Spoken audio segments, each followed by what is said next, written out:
जी आउज़ुबिल्लाहि मिनश शैतानिर रजीम बिस्मिल्लाहिर्रहमानिर्रहीम। आप सबका बहुत बहुत शुक्रिया।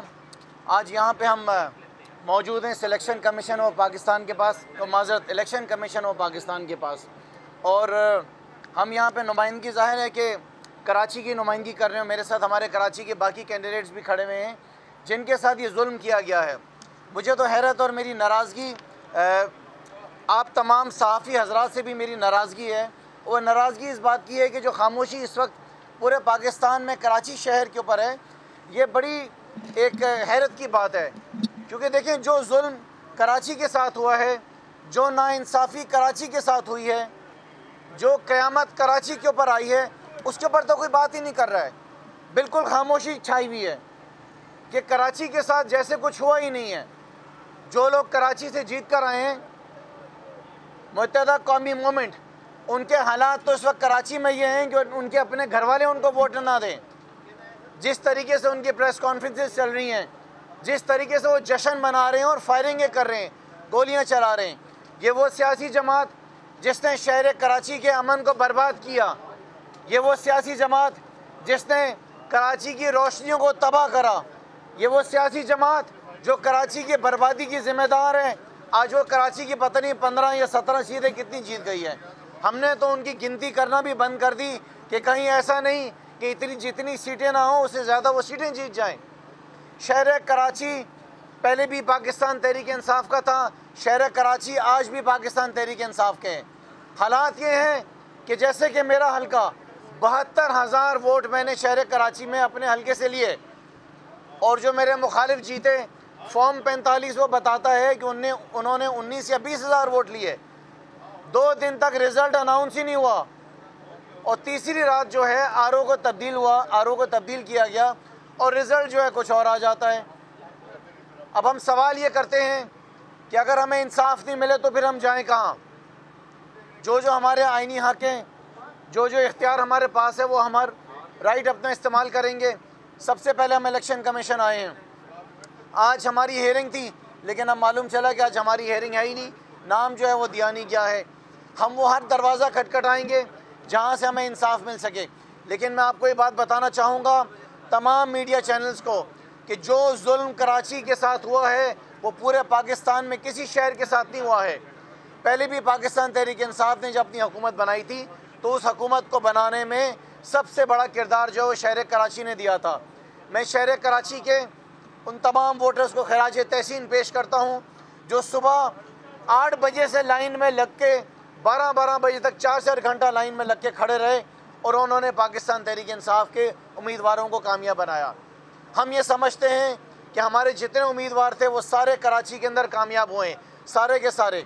और हम कराची के लोगों को ये बताना चाहते हैं कि हम आपको मायूस नहीं करेंगे। हमें अपने इदारों पे भी यकीन है, हमें इलेक्शन कमीशन पे भी यकीन है, और हमें उसके साथ साथ अदालतों में भी यकीन है, और हमें इस बात पे भी यकीन है कि जो हमारे जजेस बैठे हुए हैं वो हमें इंसाफ देंगे। सिंध हाई कोर्ट ने इलेक्शन कमीशन के ऊपर यकीन रखते हुए कि हमें वहाँ से इंसाफ मिलेगा, हमें यहाँ भेजा है। हम इस्लामाबाद आए हैं और इंशाअल्लाह ताला इंसाफ लेकर यहाँ से जाएंगे। 22 तारीख दी गई है कि 22 तारीख तक जो है इनको अपना फ़ैसला करना है। जो जजेस यहाँ पे बैठे हुए हैं इलेक्शन कमीशन में, मैं उनसे भी गुजारिश करूँगा कि वो याद रखें कि अल्लाह को भी उन्होंने जवाब देना है। पाकिस्तान की आवाम को अगर आप मायूस कर देंगे तो याद रखें कि इसके जितने नुकसान हैं वो पाकिस्तान के ऊपर आएंगे। पाकिस्तान की मईशत के ऊपर उसका नुकसान आएगा। पाकिस्तान वैसे ही तबाही की तरफ जो शिकार हुआ है और आगे बढ़ रहा है। जो हुकूमत, जो PDM 18 माह भी कुछ नहीं कर सकी, पाकिस्तान को बर्बादी की तरफ लेके गई, पाकिस्तान की इकॉनमी की उन्होंने तबाही की, पाकिस्तान में डॉलर को ऊपर लेके गए, पाकिस्तान की मईशत को तबाह किया, वो अब आगे क्या करेंगे? आप अपना शौक़ पूरा कर लें। मैं कागज़ पे लिख कर दे रहा हूँ कि ये साल से 1.5 साल के अंदर पाकिस्तान का वो हाल करेंगे कि यहाँ पे सब अपने कानों को पकड़ेंगे कि किस मुसीबत को हम लेकर आ गए। इंशाअल्लाह ताला कामयाबी पाकिस्तान तहरीक इंसाफ की होगी, और इंशाअल्लाह ताला इंसाफ की कामयाबी होगी। सर, कानूनी रास्ता इख्तियार करके भी अगर आपको आपका हक नहीं मिलता तो अगला लाएअमल क्या होगा? देखें, पहला तो लाएअमल हमारा यही है कि हम कानूनी रास्ता इख्तियार करेंगे, और जैसे कि मैंने आपको कहा कि हम यकीन रखते हैं इस बात पे कि हमें इंसाफ मिलेगा, और हमें मायूस नहीं होना चाहिए, वो रास्ता हर इख्तियार करना चाहिए। अदालतों में भी जाएंगे, इलेक्शन कमीशन के पास भी आएंगे। देखें बात क्या है, बात यह है कि फॉर्म 45 जो है वो हमें बताता है कि हम कामयाब हैं, उसमें अंगूठों के निशान भी हैं, उसमें आरोज के सिग्नेचर्स भी हैं। किस बुनियाद के ऊपर आप हमें रिजेक्ट करेंगे, वो बुनियाद क्या बनाएंगे? कुछ तो कहेंगे ना। यहाँ पे जो जजेस बैठे हुए उन्हें भी तो कोई जवाब देना पड़ेगा ना। सो किस बुनियाद के ऊपर तहरीक इंसाफ के कामयाब उम्मीदवारों को आप रिजेक्ट करेंगे? आप पाकिस्तान की कौम को खराज तहसीन पेश करें कि किसी का निशान जो है वो माइक है, तो किसी का टीवी है, तो किसी का ढोल है। लोगों ने, अवाम ने दिन रात अपना लगा के तहरीक इंसाफ के उम्मीदवारों के इंतखाबी निशान ढूंढे, लाइनों में लगे और अपना जो वोट था वो जाके कास्ट किया। अब इस वोट की हिफाजत करना, इस वोट को इज़्ज़त देना, ये रियासत की ज़िम्मेदारी है, ये हमारे इदारों की ज़िम्मेदारी है, ये हमारी अदालतों की ज़िम्मेदारी है। और हम एक्सपेक्ट करते हैं कि ये इंसाफ हमें मिलेगा, हम इस पर यकीन करते हैं। हम दूसरी बात करते ही नहीं हैं सड़कों की, हम एहतजाज की बात कर ही नहीं रहे। हम एक जो आज़ाद उम्मीदवार हैं वो पीपल्स पार्टी में शामिल हो गए हैं, क्या आपको नहीं लगता कि ये जो कैंडिडेट किया गया है, जो आप यहाँ पे जीते हुए आए और आपने कौन सी जगह कराची में एहतजाज किया इसके खिलाफ, जो लोग निकले कि हमारा मैंडेट चोरी हो रहा है? अब देखें जी, मैं इस बारे में भी आपको जवाब दूं कि पाकिस्तान पीपल्स पार्टी से पूछा जाए कि कराची का जो एक उम्मीदवार कल गया है उसको उन्होंने किस किस्म की धमकियां दी हैं, ये पूछा जाए उनसे, तहकीकात कराई जाएँ। उनके टेलीफोन कॉल जो हैं वो अगर टैप्ड हैं तो देखा जाए कि वो कौन कौन सी धमकियां जो हैं उन उम्मीदवारों को वो सियासी जमातें दे रही हैं। जिस सियासी जमात के अंदर जो शख्स यहाँ से पार्टी को छोड़कर जाएगा उसकी ज़िम्मेदार वो सियासी जमात होगी। अगर पीपल्स पार्टी में तहरीक इंसाफ का कल कराची से उम्मीदवार गया है तो इसका मतलब ये है कि उसको ब्लैकमेल जो है उस सियासी जमात ने, पाकिस्तान पीपल्स पार्टी ने की है। उसको धमकियाँ दी है, उसको डराया है, उसको धमकाया है, उसके बच्चों के लिए उसको धमकियाँ दी गई हैं। तो सियासी जमात के खिलाफ एक्शन लेना चाहिए। आसिफ अली जरदारी को शर्म से डूब मरना चाहिए कि वो तहरीक इंसाफ के जो आज़ाद उम्मीदवार हैं उनको वो डरा के धमका के उनकी सियासी जमात जो है उनको अपने पास ले रही हैं। कुरान शरीफ पे जिन्होंने हाथ उठाए हुए, जिन्होंने अल्लाह को हाजिर नाजिर रखते हुए जो है गवाह बनाकर जो बयानात अपने और जो अपने हल्फ उठाएं, तो शर्म आनी चाहिए आसिफ अली जरदारी को कि वो अपनी सियासी जमात में या शहबाज शरीफ को, नवाज शरीफ को, कि कुरान शरीफ पे हल्फ उठाए हुए लोगों को डरा धमका के अपनी तरफ लेकर जाया जा रहा है। क्या नवाज शरीफ, आसिफ जरदारी मुसलमान नहीं है?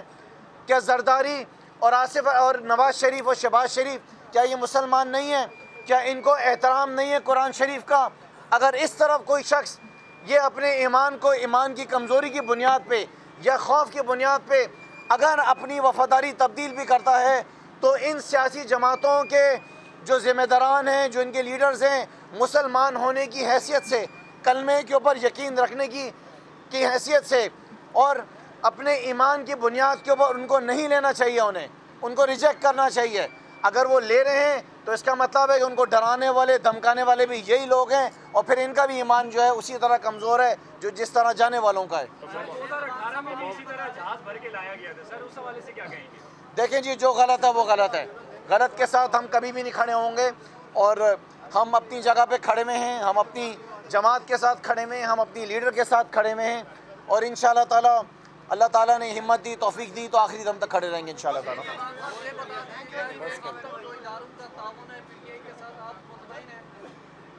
क्या सवाल आपका?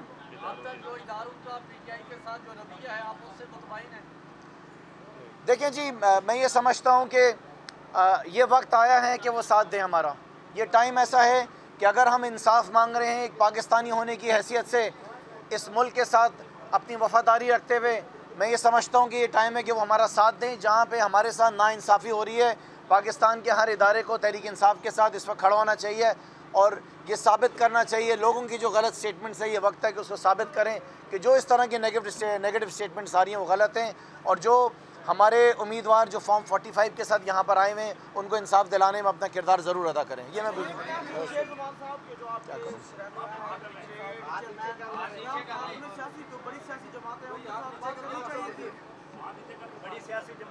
देखें, आप कहते हैं कि तहरीक इंसाफ को किसी बड़ी सियासी जमात से बात करनी चाहिए। बड़ी सियासी जमात तो इस वक्त पाकिस्तान तहरीक इंसाफ है। तहरीक इंसाफ के अलावा कौन सी बड़ी सियासी जमात है? इस वक्त सबसे ज़्यादा वोट हासिल करने वाली जमात, सियासी जमात है पाकिस्तान तहरीक इंसाफ है। नेशनल असम्बली हो, पंजाब में आपने देखा कि क्या हुआ, कि किस तरीके से तमाम फॉर्म 45 के जो सबूत लेकर हम यहाँ पर इलेक्शन कमीशन ऑफ पाकिस्तान आए हैं, उसकी बुनियाद के ऊपर आप हमें इंसाफ दिलाएं। पाकिस्तान का कोई शहर नहीं है जहाँ पे तहरीक इंसाफ से आगे कोई दूसरी सियासी जमात है। थैंक यू, शुक्रिया।